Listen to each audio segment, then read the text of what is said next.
think we'll ever get to a stage in women's wrestling and maybe even society in general where the places like Bell to Bell and your site Bell to Bell, should I say, are not needed in the sense because women's wrestling and women in wrestling will be treated as equals?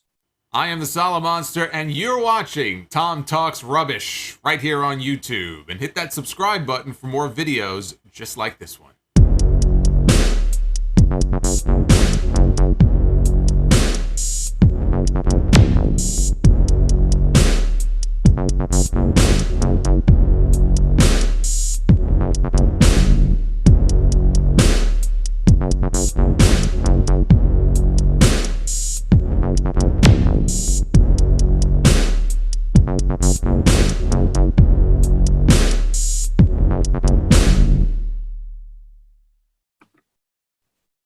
What's going on, guys? It's your boy, Tom Talks Rubbish, and stand back for another interview. This time, I'm joined by Kristen Ashley from Bell to Bells and PWI. So welcome to the show.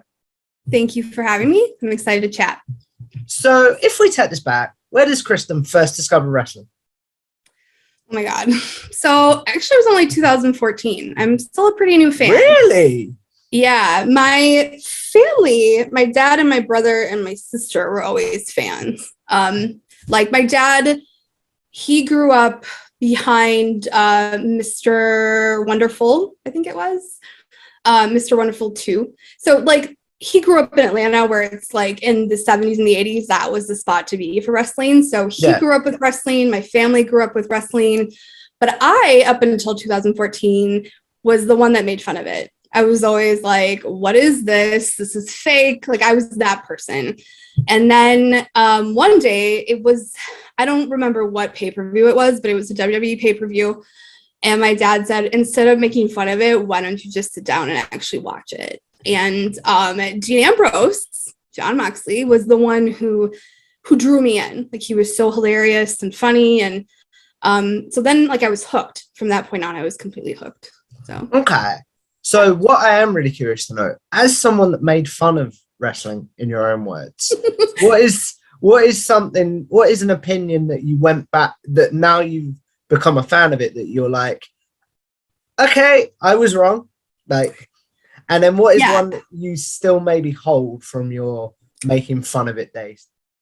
Sure. So, you know, I was like the definition of a mark when I first started watching. Like I remember distinctly very disliking certain wrestlers because of the character that they played. Like I remember I hated Alexa Bliss for some reason. Like I couldn't stand her.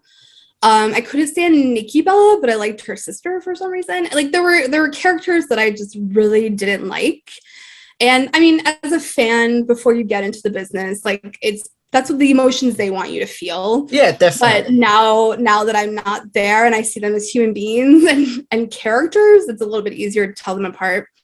And something that stuck is when I first started watching, it was really clear to me, at least with WWE, because that's where I started watching wrestling, was that the divisions were not equitable at all. Yeah.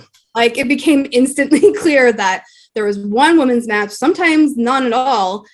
And that they weren't treated with the respect that they deserved. And so that sort of stuck with me then till now, obviously. That's kind of been my life's work with wrestling.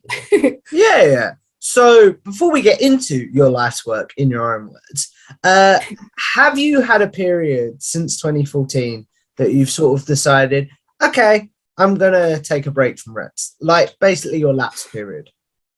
Yeah, a lot. Actually, it's funny. I'm one of those people that if I get discouraged, my first instinct is just to quit. Okay. And I think I have a reputation with some people that like I put out these tweets where I'm like, I'm done, and then something always pulls me back I follow your yeah. You see. So like wrestling media has always been very push and pull with me. Like I've always really wanted to work in it and then also really not wanted to work in it. And I think a lot of people will say that who work in the media, that it's very like love-hate relationship. There are good parts and there are bad parts.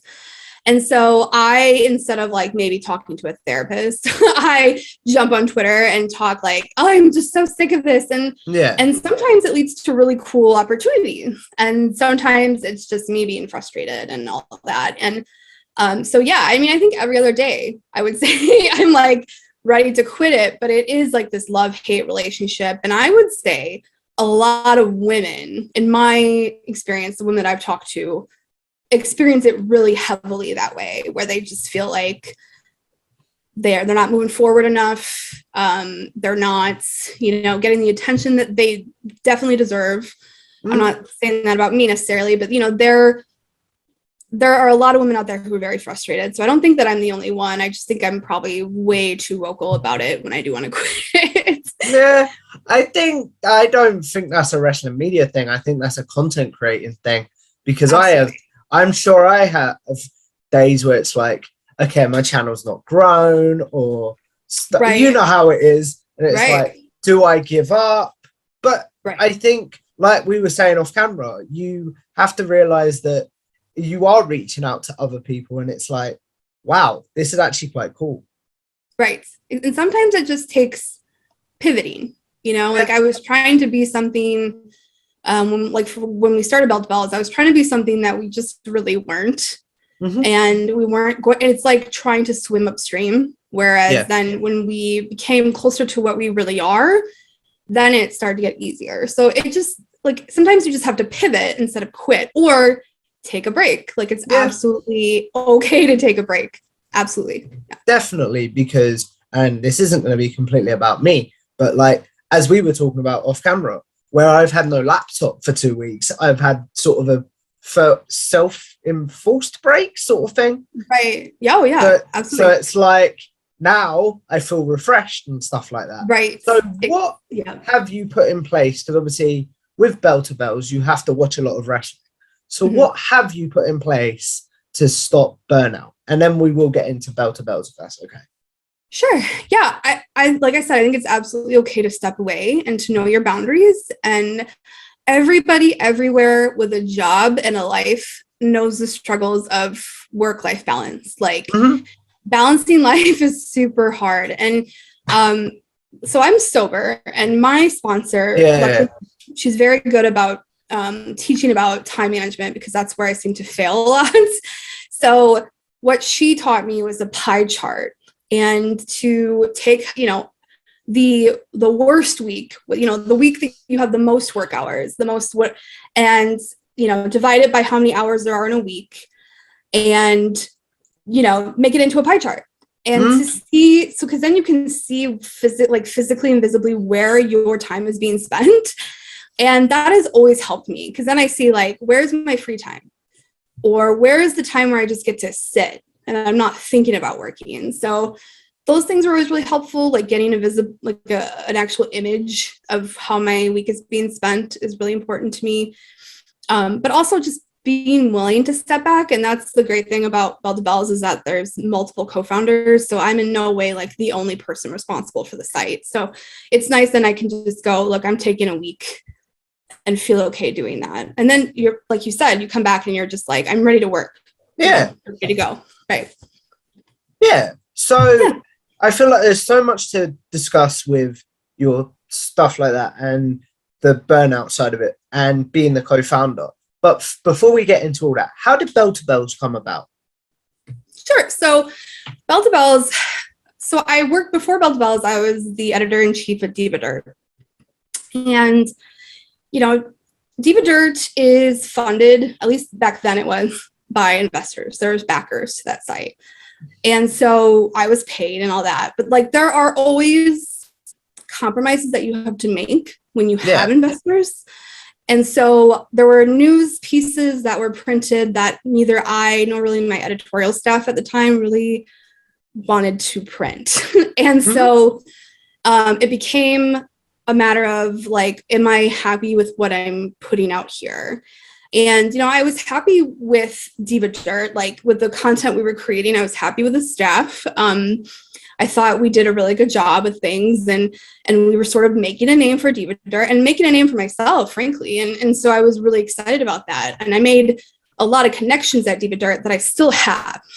Like, that's where I met Dan Reed, right? Like, from Pro Wrestling Eve. So, like, there are still friends of mine from that time of period, but I quickly realized it just wasn't what I wanted. And in order to not have to make those compromises, I knew that I just had to go out on my own. Yeah. And so I had left Diva Dirt, and to be frank, Lauren Founds, who is another co-founder, she was like begging, like she kept poking at me for like an entire month, like, you have to start a site. And I was like, I don't know, that seems like a lot of work. And she's like, you have to start a site. We have to do this. So I give a lot of credit to Lauren because she really pushed me to do it. And then like a month after I left, we decided, let's just try it.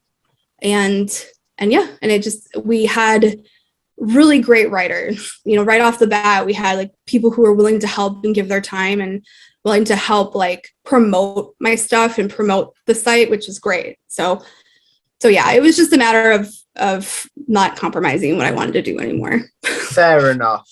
Do you think that comes from, because obviously you've said there's so many great people that help you run Belle to Bells, but what is one section that you're like, this is mine, this is me?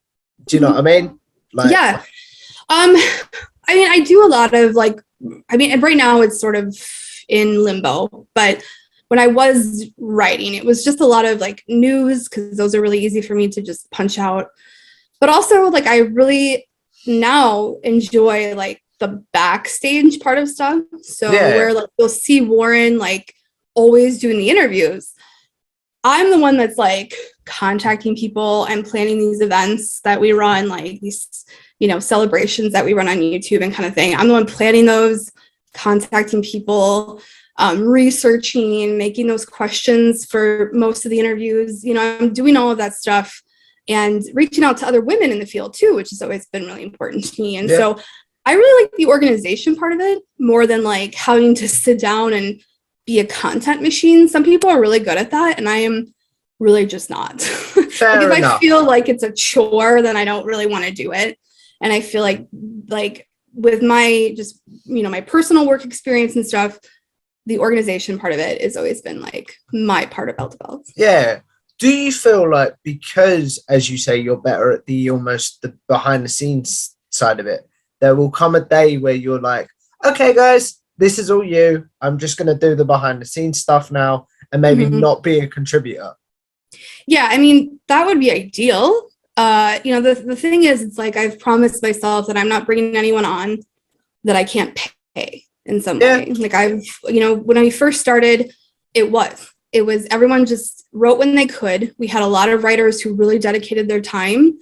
But that's volunteering. And I'm in a place now where I think I don't want to do that anymore. There are women who help out with like interviews, and it's a one and done thing. And then they're also able to promote it on their own channels, which helps. But I don't feel comfortable creating a staff without being able to pay them. And so that's where it becomes like, there's 3 founders. We all have full-time jobs. We all have lives. And so it's sort of been like, whenever you can do what you can do, just do it. Yeah. But ideally, if I could, if I had like won the lottery tomorrow, I would absolutely build a staff writer, have them, pay them well. That's always been the dream. But then again, there comes the compromise of having an investor, having that money. And But I suppose it'd be different because you would be the investor at that point. Right, exactly. I've always been good at like a managing editor job where, managing editors they're not out there like posting a ton of content. They might occasionally have like a flagship show or something, but they're really there to manage people. And so, and editorial direction, right? So that's, ideally that'd be great, but it would just be a matter of funds, frankly. Fair enough. Do you not view Belle to Bells and your work as a creative outlet? Yeah. Oh, it's absolutely a creative outlet. Like there are a lot of things that I get to do with my own site. And that's like, it's the same with your show. Anybody who builds their own content, there's this like sense of ownership, and then you can just kind of go crazy. For instance, a couple years ago, I did a piece. It was right before like Mortal Kombat, the movie came out. And it was like remaking Mortal Kombat, but with like female wrestler. And I literally did I went on Photoshop and did the images and everything. And there's not many places you can do that, but it's my site. So I get to kind of just do what I please with it. Yeah. Yeah. I do get what you mean. I've got to be careful how I phrase this question, but do you think we'll ever get to a stage in women's wrestling and maybe even society in general where places like Belle to Belle and your site Belle to Belle, should I say, are not needed in the sense because women's wrestling and women in wrestling will be treated as equals? I mean, that's the dream, right? Wrestling's been around for a long time, and I'm just now seeing some progress. But I think that's all left up to in the world, forget about it. Like that's really that's going to take, we're already backpedaling here in the state. So, I mean, I don't know about the world, like in the community in general, but in wrestling, at least, I'm seeing some stuff, but it's really it's up to the promoters. It's up to the promoters to put the value in women's wrestling like that. Some really do, some do not. But I think there's so many moving parts. I would say there probably aren't as many women wrestlers as there are men wrestlers, right? So but then why would there be women wrestlers? Why would there be more if they're not seeing that they would be treated equally, So there's so many moving parts. I think there will probably always be women's wrestling sites because it is a niche, it's a niche. It's a specialty, I guess, which is sad to say because it shouldn't be like a specialty, but that's the truth of it, is that there are fan bases who literally just watch women's wrestling, just like they just watch Japanese wrestling or, so there it might still be around, but I mean, that's the dream, to hopefully be there one day. Fair enough. So you've talked about having a lot of underrated creators and stuff. Who are your top 5 underrated women's wrestling content creators right now? Oh my God. Well, I'm not going to rank them because that's just no. Who are 5? Okay. 5 creators. Sure. So Ella J is always on the top of my list. Shout out to her. She's been on here before. She is a great person. She's such a great person. And, she's so, I would say most of the people I'm about to mention are really young. And so she only has, up here to go. And she's easily, the hardest worker. So humble as well. Yeah, so humble and so incredibly hardworking. She never hesitates to help out. And is always super eager to help too. And so she's interviewed so many women. She's just very knowledgeable, and she's got the stuff down. She's got the production value down, she's got the promotion. I mean, she's got the things that you need to succeed to be a good content creator, really. I mean, she's just great. I would say Jay Shell. Jay Shell is really great. She's somebody that I'm personally keeping really close tabs on with her work. She's what we need, right? She's an advocate. So I instantly liked her because she's making these documentaries and she's putting all this time and effort into it. And she's so young. And again, was she 19? I think she's not even 18 yet. Oh, wow. Yeah, I want to say, she just graduated high school. Yeah, she's the baby, but she's, she's working really hard and has that hope that you don't see a lot, especially from female creators. So I'm looking forward to what she's doing. Oh my gosh. I'm going to bundle them together and say Haley and Kylie.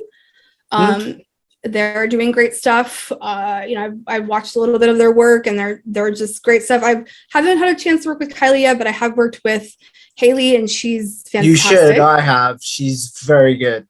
Yeah, no, I've talked with them a ton. But I've worked a little bit with Haley and she's great. She's one to watch. Oh my gosh. I'm going to say all the women at Women's Wrestling talk about hustlers. I mean, TK, who runs it, she is nonstop working. I swear that woman's always working, but the women over there, they've really built this empire, and there's so many shows and so much content being put out. And so they're just always busy. I mean, they put me to shame. Absolutely put me to shame. she's gonna, I mean, if she sees it, she's gonna hate me because she doesn't really create content anymore. But I'm gonna say Sierra Reed, because she, along with Erin Lynch, really pushed me when I first came in, and were really like people that I went to for advice, and are kind of like pillars in the women's wrestling community. They were doing it way before anybody else was doing it. Erin Lynch, like, she founded Diva Dirt, and Sarah Reed has been around forever, and they are really my go-to people when I need advice, because they just have like this abundance of advice, and they may not create a ton of content anymore, but they're really important staples in women's wrestling. I think that was 5 in general. Yeah, it was. More, it was. But yeah. One that you didn't throw out there that I'm going to throw out there because I really like their work is Kayla and Alex Queen of the Ring that do. Oh my God. Yeah. Oh yeah. No, of course. Oh, I knew I was going to, like, don't tell me 5 people. Sorry. Yeah, they're doing awesome work. They're really putting a light on Joshi wrestling, which doesn't have a ton of light. It has some, but certainly not enough from female creators. And they're doing like, and their stuff is super well produced. Like, they're pros. Yeah, they're great girls. I think what was really cool for me is you just named a ton of people that I've had the chance to interview and work with. And that just dawned on me. And it's like, wow, I've actually done quite a few that I didn't realize. Yeah. Well, that's good. Because you know, when I first started writing wrestling, there weren't a lot, or there were, but they weren't given a lot of voice, or, you know, since I've started, a lot of women have left. So it's good to see this like boom. And then they're getting places like Fightful to give them the spotlight, you know. You talked about like some of your favorites, but who are some that you're like, oh, in 5 years, they're going to be amazing? Well, I think this is a cop out. I think all the women are amazing right now. But if you want to say like in 5 years, they're going to be like superstars, like they're going to be on TV, easily Emily May Heller. So she does a lot of work for like Women's Wrestling Talk. She's in production for like New Japan and stuff. Like she does really great. I've met her in person. One of the few people I've actually met in person. Yeah. And she's a complete pro, like a complete pro, like shows up like looking like $1 million with all the good equipment, like, and just, again, a hustler, and always has been there for me in a lot of different ways. Denise Salcedo, I mean, it's pretty hard to not predict that she was going to be on top of the world in 5 years. I haven't had a chance to really work with her or talk with her at all, but she's like insanely busy. Side note, she is my dream interview. Like, she is one that I would love to land. I'm sure she would. She seems very nice. I've reached out to her in the past, but at the time it was, I've got a lot on my plate. Please reach out in future. Yeah. Which, fair enough. She's incredibly busy. I think she kind of puts all of us to shame with how much she does, because she's just so insanely busy. She's one that if I did it, I'm dreading having to do the research because it'd be so much. Yeah. Oh my God, I know. Yeah. Karen Peterson too, from Post Wrestling. She's done some stuff for PWI. I would keep an eye out for more PWI stuff, maybe, hopefully. She's, again, super nice, super well-versed. Somebody that I would go to if I had any questions about Japanese wrestling, regardless of gender. She's incredible. What is that, 3? Sam Laterna. Sam Laterna is another one that has some of the best mic skills I've seen. She's incredible to watch, like backstage interviewing. She's got the look. She's got the height, which, believe it or not, is hard to find. She's super tall. And also, again, one of those women who, like, if I've needed somebody to interview someone, she's like, give it to me and then give me more. Like, she's super, yep. And then I'm going to say tied for 5th, so I don't get in trouble, is Alyssa Marino and Candice Cordelia. I think, you know, Alyssa on the mic, regardless if it's backstage, if it's commentary, she is a pro's pro. She is, again, one of those women who I mean, they all have the same thing in common, right? Like they all show up, they're all Yeah. energetic, they're passionate, they're willing. And they really, I know a lot of them sacrifice a lot of their personal time and personal life to do it. And it's a really great time to be somebody who is a woman who wants to be in wrestling media, but isn't there yet, because there are so many women to look up to right now. It's great. Yeah. Do you think, you've talked about how women's media in wrestling has exploded. Do you think that's in correlation with how women's wrestling has exploded and maybe being treated again? Yeah, I think, a lot of the women that I have spoken in about who maybe aren't, I would say most of them, they are advocates. They're riding on this women's wrestling ride. I would say in some ways it's unfortunate, because I don't think women in media and sports journalism should be, a niche, but I do think in a way, for sure. Yeah, I think it's correlated, definitely. You've talked about like Belle to Belle being a niche and a lot of niches being filled by current creators. What is one niche maybe in women's wrestling that you feel like still maybe needs a bit more love and needs a bit more filling? I would say any wrestling overseas. So there's a ton of wrestling that I am not super familiar with in the rest of Europe. Like I pay attention a lot to the UK stuff because it's so prevalent, and UK women's wrestling is some of the best women's wrestling on the planet. But there's other countries that I don't even know much about. I would say Mexican luchadora for sure needs more coverage, and always Joshi. Like there's a ton of people. It's actually gotten a lot better since I started, but I would say even more. Like we need way more coverage for sure. Fair enough. As we look at wrapping this up, because I do want to be respectful of your time, and also I do not want the Zoom to crap out as we're talking. I'm not going to lie. We're going to go into a segment now, Kristen, that I call generic questions. Those of you that have seen my interviews before will know this is where I ask my guests their favorite match, favorite pay-per-view, favorite tag team, favorite wrestler or superstar, and favorite theme song of all time. Questions that I'm sure they get asked on social media a lot, and then now they'll have a place to be like, look, dude, I've answered this. Please go watch this. So, what's your favorite match of all time? Oh my god. You know what? I'm just gonna go with the one that's always in my pocket. Bailey versus Sasha Banks. It was Brooklyn 2. I can't remember which one now, but Brooklyn. Is it their first NXT match you're talking about? I think it was Brooklyn. Yeah, it was Brooklyn. Yeah, it was when Sasha was, she lost the belt to Bailey. Yeah, Brooklyn. Yeah, so that was the first NXT match that I watched ever. And I was instantly hooked. Like, it was the first time I saw those two wrestle, and my brother had said, if you like WWE, you have to watch NXT. And so I did, and I watched it, and that whole pay-per-view was incredible. But that was like the match that said, okay, I'm here for women's wrestling. Like that was it. And I watch it all the time, and it's so perfectly, like, it's great. Like I never tire of it. Definitely. Yeah. What about favorite pay-per-view of all time? Oh my god.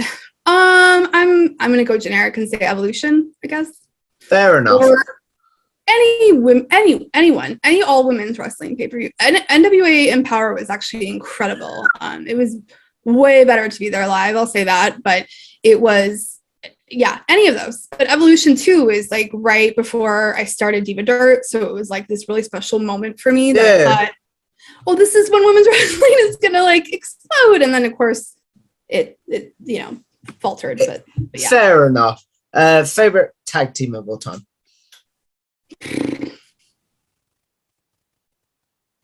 Man, you know what? I'm gonna go with the Hex. I like tag team wrestling. I'm not like always. Okay, I'll say the Hex, and then what used to be ALK. So Julia and Shuri, because I would be remiss if I didn't say them. I got really sad when they broke up. That was a bummer for me. But also the Hex, because Allison Kay and Marty Belle are like the best things ever. They're also incredibly nice people that I've met in person, and just great human beings all around, for sure. Favorite wrestler or superstar of all time? Favorite wrestler of all time? Yeah, Sasha Banks. fair enough. That's from the gut. Sasha Banks. And then finally, favorite theme song of all time. Feud? Theme song, like Theme wrestling song. song. Okay. So I answered a lot of WWE, and I didn't really mean to do that. But my favorite theme song by far is Bella, Brie Mode. Only because the one that I keep listening to, like, it's on a playlist of mine. I listen to it in the car. And it was the first theme song that got me hyped. Like, I used to love Brie Bella. It was like the first t-shirt I bought, and I still love her, but she doesn't wrestle anymore. So yeah. I apologize. Like, I am this indie women's wrestling expert supposed to be, and I just answered a ton of WWE people. But I will say it was like the first promotion that I got into. And so this is the problem, I think, with my generic questions, because they're supposed to be sort of off the top of your head, quick fire. Do you know what I mean? Right. Yeah. So as we wrap this up, obviously I want to say thank you to Kristen for coming on. The question that I end all my interviews on is with YouTube, with writing, with podcasts or social media in general. We're all sort of going to live forever in some sort of way. So what is one YouTube video or article in your case that you're like, don't go back and look at that. I've grown a lot since then. And then what is one that you're like, if you guys want to know my body of work, go check that out. I would say if you can avoid I wouldn't say it's bad, but I did an interview with Jenny from NXT UK, and I'm like a really big fan of Jenny, and it was my first WWE interview and my first real like big interview on video. And so I know I probably just bombed. So, I mean, you can watch it. It's just like, don't judge me. Yeah. It's not great. It's not great. I'm not good in front of the camera. We'll say that. I'm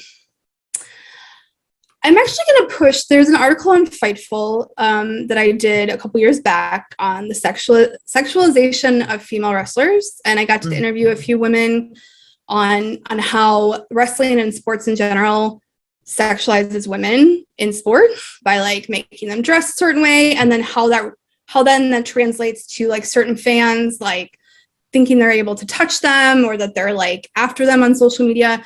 And I did a lot of research. It's a very academic piece, and I'm pretty proud of it. So it's literally called like the sexualization of female wrestlers. So where's that on Fightful? Yeah, Fightful. Yeah. And then as we wrap this up, obviously I want to say thank you to Kristen for coming on. But where can the good people find you? On social media or your content? Sure. So you can find my work at Pro Wrestling Illustrated. You can follow them on Twitter at officialpwi. They post everything big there, but also go buy the magazines. Belle to Bells at Belle to Bells on Twitter, belletobells.com, pretty easy to remember. And then my personal Twitter at Kristen Ashley, where I post stuff that doesn't really fit elsewhere. Fair enough. It's well worth doing, guys. So if you guys like this video, make sure you like, share, and subscribe to Tom Talks Rubbish. Follow me on Twitter at Tom Talks Rubbish. Follow bodyslam.net on Twitter and the Wrestle Watch podcast on Twitter for my show with Cassidy Haynes, the Wrestle Watch podcast. And subscribe to bodyslam.net for the Wrestle Watch podcast on YouTube and wherever you get your podcasts. And I will see you in the next one. Bye. Bye.